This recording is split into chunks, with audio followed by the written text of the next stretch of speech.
आज हम लोग देखेंगे ग्रिड व्यू के अंदर अपन किस तरीके से डेटा बाइंडिंग कर सकते हैं। तो अपन एक नया पेज क्रिएट करते हैं। ग्रिड व्यू क्या होता है कि जो डेटाबेस के अंदर टेबल होती है उस टेबल को ग्रिड की फॉर्म में शो करने के लिए, ठीक है, रो और कॉलम के कॉम्बिनेशन में शो करने के लिए हम उसे यूज़ में लेते हैं। तो सिंपल सा एक अपन इसके अंदर CRUD ऑपरेशन को भी परफॉर्म करके देख लेते हैं, रिपीट हो जाएगा आप लोगों के लिए, ठीक है।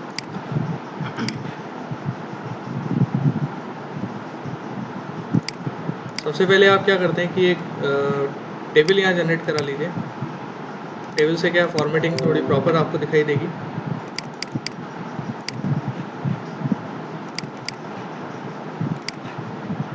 ठीक है, फर्स्ट रो के अंदर मैं क्या करता हूँ, डेटा टैब में से जाके ग्रिड व्यू कंट्रोल, ये डेटा कंट्रोल्स होते हैं डेटाबेस से। जब भी आप डेटा फैच करके लाते हो तो इनके अंदर डेटा को शो करने के लिए आप इसे यूज़ में ले सकते हैं। ऑटो फॉर्मेट क्या है, आपको कुछ फॉर्मेट प्रोवाइड कराता है।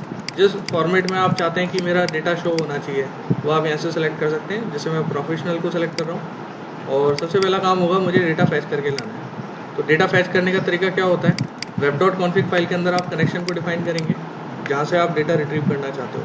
कनेक्शन पास होने के बाद अब अपन लोग 3 नेम स्पेस यहाँ इंपोर्ट कराते हैं यूजिंग सिस्टम डॉट डेटा, ठीक है। डेटा सेट वगैरह को यूज़ में लेने के लिए अपन इसे यूज़ में लेते हैं। फिर using system dot data dot SQL client,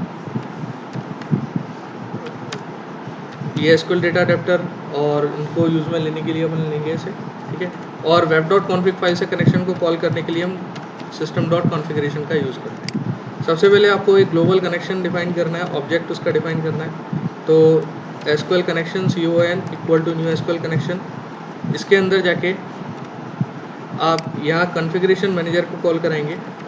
configuration manager आपके web.config फाइल में से किसी भी नोड को एक्सेस करने के लिए यूज़ में आती है। तो कनेक्शन स्ट्रिंग के नाम से मैंने वहाँ नोड दी हुई है, तो आप डायरेक्टली उसे इस तरीके से एक्सेस कर सकते हैं।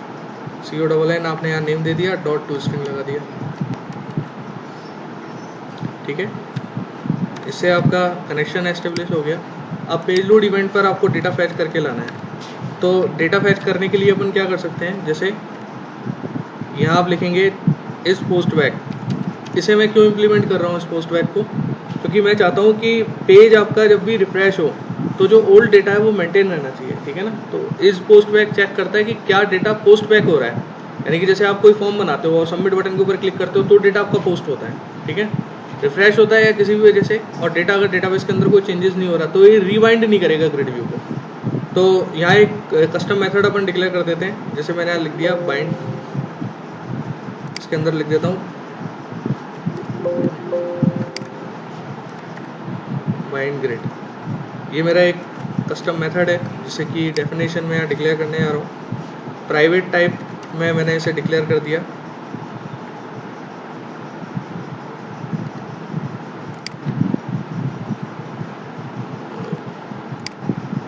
आपने यहाँ डिक्लेयर किया प्राइवेट वॉइड, रिटर्न टाइप इसका ही है, और फिर मेथड का नेम।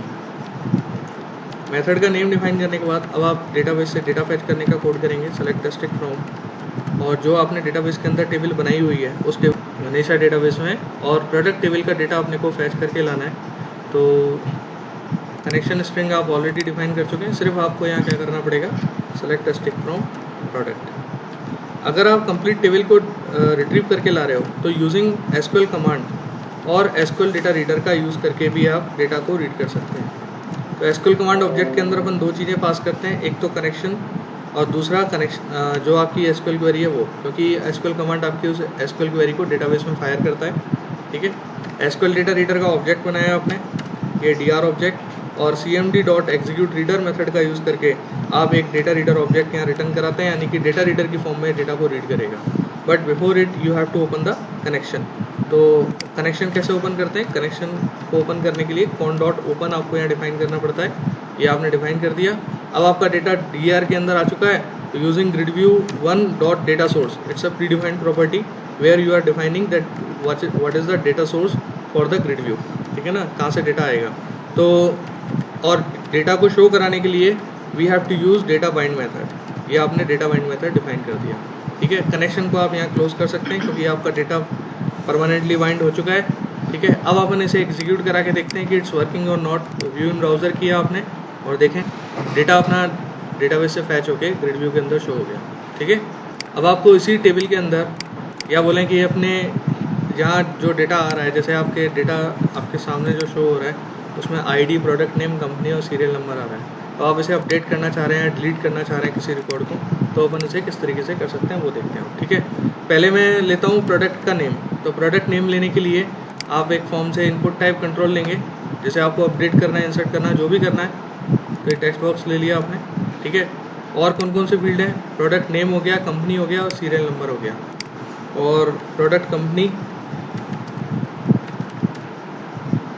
ठीक है, इसी को कॉपी करके यहाँ पेस्ट कर देते हैं। सीरियल नंबर, अब देखिए अगर आप डिलीट करेंगे या फिर आप अपडेट करेंगे तो आपको आईडी की रिक्वायरमेंट भी होगी, आईडी भी लेना पड़ेगा ना अपने को, तो आप यहाँ आईडी भी ले सकते हैं। जैसे आईडी लिया आपने, ये जो यूनिक वैल्यू है और जो ऑटो इंक्रीमेंट वैल्यू है, ये वो वैल्यू आ रही है आपकी।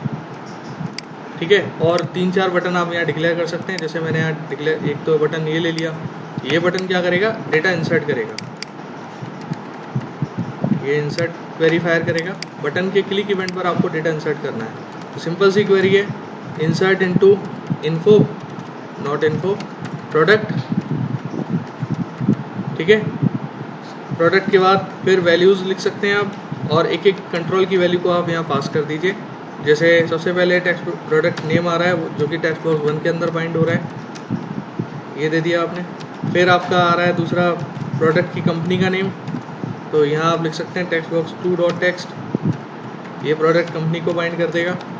फिर तीनों चारों प्रॉपर्टी आपकी कैरेक्टर टाइप की है, तो इसलिए आप इस तरीके से डिफाइन कर सकते हैं। बट सीरियल नंबर को एक बार देख लीजिए, सीरियल नंबर आपने कौन सा टाइप लिया हुआ है, तो आप यहाँ कॉलम्स के अंदर जाके देखें, सीरियल नंबर अपना इंटीजर टाइप का है। तो कहने का मतलब ये हुआ कि आप सिंगल कोट्स अब यूज़ में नहीं लेंगे, डायरेक्टली आप बाइंड कर देंगे इसे टेक्स्ट बॉक्स 3 के साथ। ठीक है, ये हो गया। और चौथी जो चीज़ है वो आपके पास नहीं होगी, क्योंकि इंसर्ट में आप ऑटो इंक्रीमेंट फील्ड की वैल्यू इंसर्ट नहीं करा सकते, और जो अपना आईडी है वो ऑटो इंक्रीमेंट फील्ड है। ठीक है, तो ये आपने वैल्यूज़ यहाँ डिफाइन कर दी।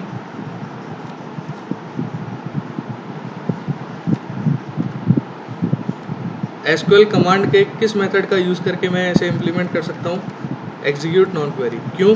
क्योंकि हम लोग यहाँ क्या करने जा रहे हैं? इंसर्ट करने जा रहे हैं। और जैसे मैंने आप लोगों को बताया था कि अगर आप insert, update, delete, alter, enable, disable इस टाइप की कोई भी कमांड फायर करते हो तो उस कंडीशन में आपको execute non query method use में लेना चाहिए।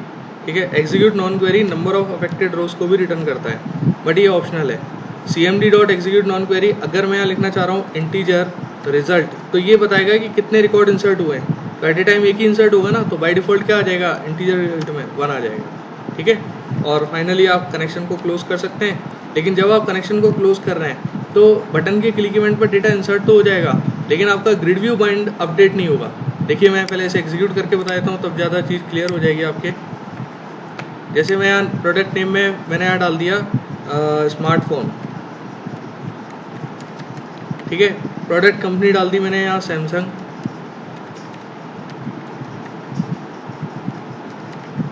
सीरियल नंबर कुछ भी डाल दिया है यहाँ, और आईडी मैं इंसर्ट कर नहीं सकता, तो आईडी को मैं ब्लैंक छोड़ देता हूँ। इंसर्ट के ऊपर क्लिक करता हूँ तो डेटा आपका इंसर्ट हो जाना चाहिए। डेटाबेस टेबल में जाके आप एक बार देख लीजिए कि डेटा इंसर्ट हुआ है नहीं हुआ। हो गया डेटा इंसर्ट, लेकिन डेटा आपका इंसर्ट हो गया, लेकिन यहाँ शो नहीं हो रहा ग्रिड व्यू के अंदर। क्यों नहीं हो रहा? क्योंकि एक्चुअल में अपडेट नहीं हुआ, तो इसलिए मैंने वहाँ मेथड बनाया था। अब आप क्या करें, यहाँ उस बाइंड ग्रिड मेथड को कॉल करा लें।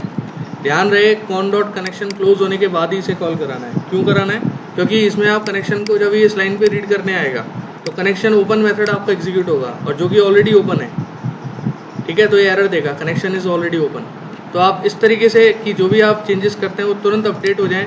तो आप क्या करें, यहाँ जैसे आपने स्मार्टफोन दे दिया, स्मार्टफोन 1 कर देता हूँ, सैमसंग 1 कर देता हूँ, और एक प्रोडक्ट में बढ़ा देता हूँ और इंसर्ट करता हूँ, तो ये तुरंत आपका यहाँ अपडेट हो जाएगा। हो गया अपडेट ये वाला रिकॉर्ड।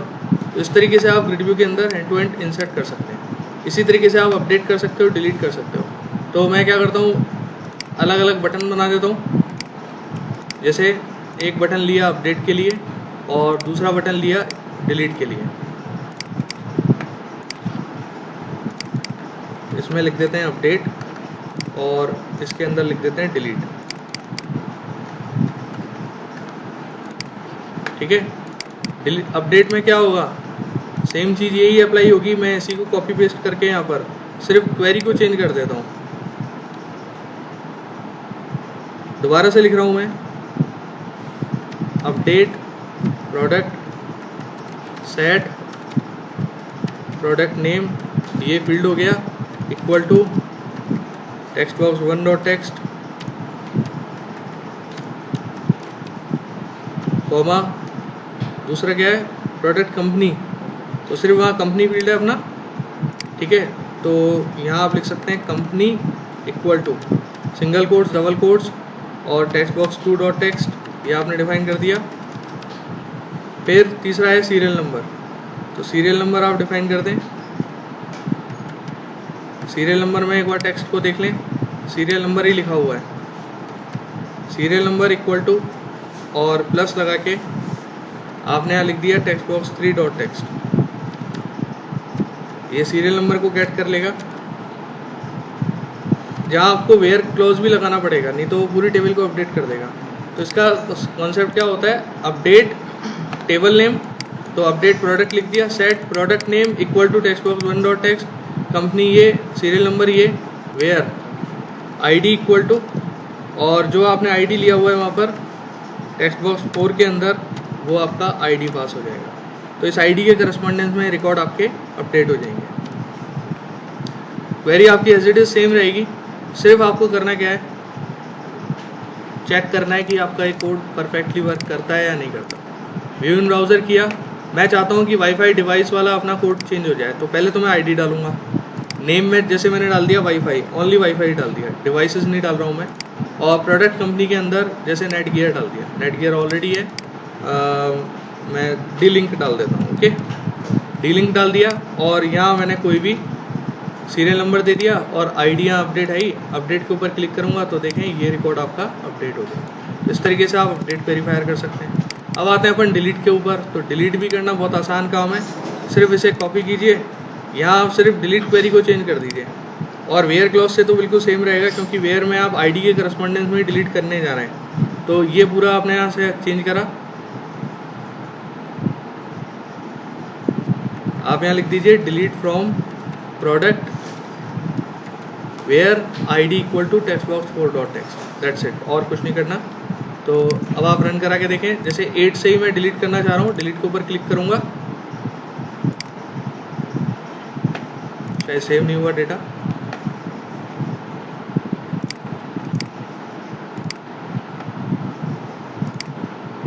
एट से डिलीट करना चाह रहा हूँ, 8 दिया मैंने इधर, डिलीट बटन के ऊपर क्लिक करा तो देखें 8 से आपका रिकॉर्ड डिलीट हो गया। तो इस तरीके से आप ग्रिड व्यू के अंदर एडिट, डिलीट, सेलेक्ट, ये सब कुछ आप परफॉर्म कर सकते हैं, ठीक है।